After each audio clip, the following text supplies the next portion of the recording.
What's good, YouTube? Swiftly here, back with another NBA 2K25 video. And in today's video, I have another episode of Rare Builds for you guys, as you can see on your screen. In today's episode, we are creating a two-way mid-range combo guard. That being said, let's jump straight into the build. Obviously, if we're making the combo guard build, then we have to make this at the shooting guard position, because obviously the shooting guard is the combo guard. For height, I went 6'6", 215 on the weight. And then I also went 6'11" on the wingspan, but the height, the weight, and wingspan can be tweaked to your liking. This is just the physical profile that I went with. And then for the attributes, I went 78 on the close shot. I went 75 on the driving layup. We went 29 on the driving dunk, 26 on the standing, and 44 on the post control, because that's just what we had left over for this build. The 78 close shot is just, again, like I said, for those of you who want to score down low in the paint, you'll be able to throw up that floater with that silver float game, and you also have bronze paint prodigy. So if you want to just, pump fake or, drive or whatever you want to do, you also have a 75 driving layup to go with that silver float game, as well as bronze layup mix master. So you can mix it up. You could throw some floaters, some euros, some hop steps, some spins. You have, just enough to finish. Now, I was finishing pretty much everything down low. I took layup timing off because they took out badges like Pro Touch. They took out badges like Giant Slayer, so it's a little bit harder to finish in the paint. So me personally, I took off layup timing like how everybody else took off layup timing. And even with like a 65, 70 layup, I was finishing everything down below. With a 75 layup in silver float game, or 75 layup in layup mixmaster, you're going to be able to make a lot of layups down low.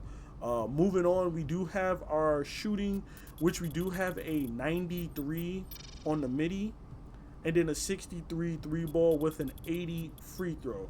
Now I'm gonna leave that 80 free throw even for my park players. If you don't play rec at all, then obviously you could take that down. But if you slide into rec every now and then, you can leave that 80 on. The 63 three ball is kind of ass, I know, but if you do get cap breakers, you can throw that up to like a 68 or something. With the badges that you're gonna have from that 93 mid range, you're gonna have Hall of Fame set shot specialist. You throw a +1 on that. That means you're looking at legend set shot specialist, gold dead eye. You're looking at shifty shooter, all that good stuff. And then you put that +1 on there for legend set shot specialist. You'll probably be able to hit some shots with that 68 three ball if you know your jumper. You know what I'm saying? I was hitting some threes.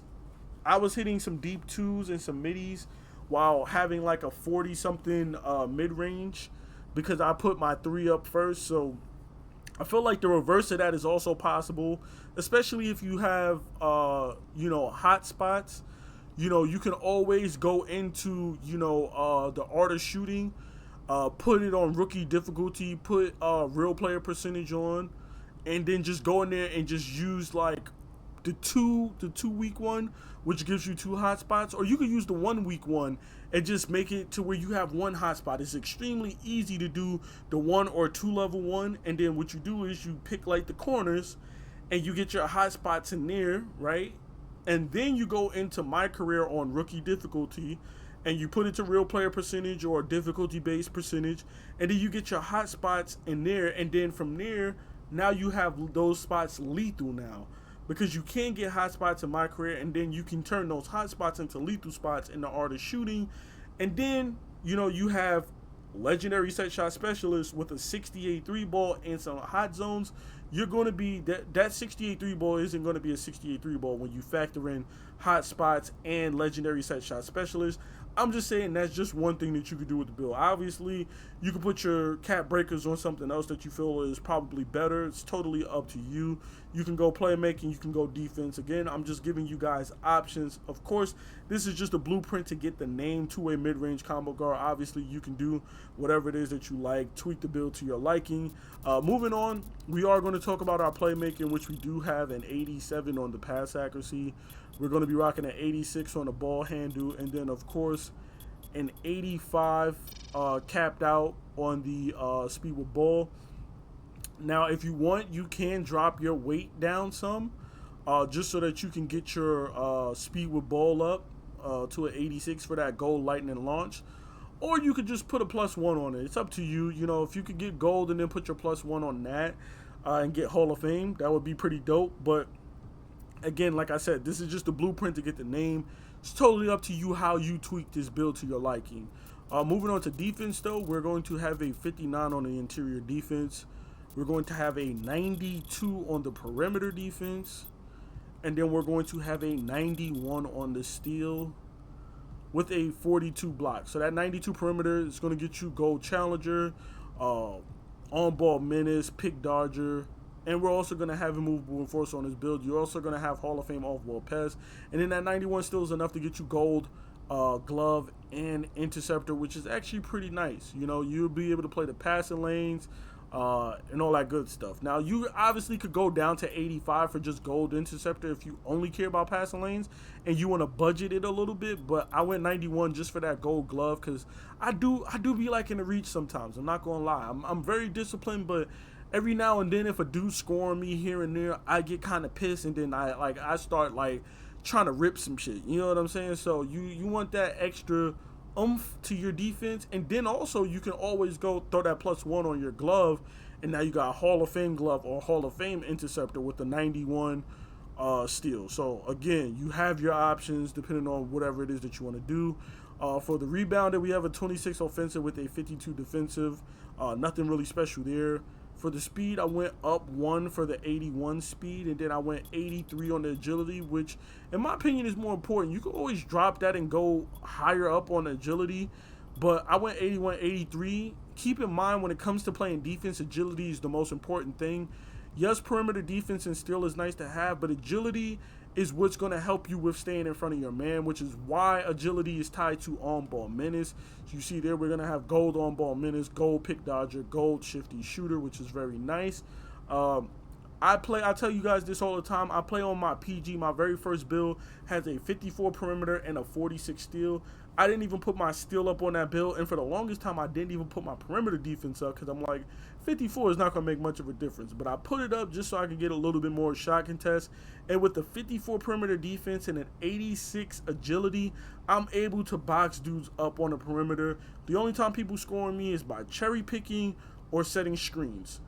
If they rim run, it's kind of a 50-50. Sometimes I get stopped, sometimes they score on me. But really, even if I have perimeter defense, they're still going to rim run on you. They're still going to make bullshit down low. You know, and if they're setting screens, even if you have perimeter defense, you might get by the screens here and there. But if you're setting double screens, which I'll be getting hit with double screens, that perimeter defense isn't going to matter. You know, Hall of Fame pick dodger, legendary pick dodger, you're not running through 2 gold brick wall screens or 2 Hall of Fame brick wall screens. It's just not happening. So keep in mind, agility is really all you need to play really good defense. Again, the shot contest in this game is coin flip. Perimeter shot contest, interior shot contest, it's all just a coin flip, so it doesn't really matter in my opinion.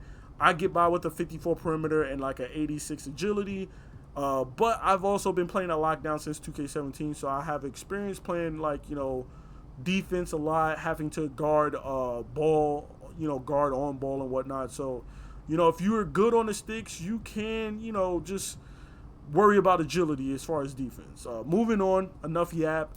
For the strength, we do have an 84 on the strength, and then we have a 51 on the vertical. The 84 on the strength is going to get us bronze physical finisher. It's going to get us Hall of Fame strong handle. We're going to get silver brick wall and silver immovable enforcer. And if you want to use that +1, another, you know, contender for that +1 is strong handle. Getting that legendary strong handle, as we talked about earlier in the week, that badge goes crazy, man. So of course, when we created our build, you'll see these shades of, we see Larry Hughes, we see DeJounte Murray, and of course we see Derek White from the Boston Celtics. And then of course we have our build name, the two-way mid-range combo guard. So there you have it. This is my two-way mid-range combo guard build for NBA 2K25. Please be sure to drop a like, comment, and subscribe for more NBA 2K25 content, and of course more rare builds like this. I'm out, y'all. Peace.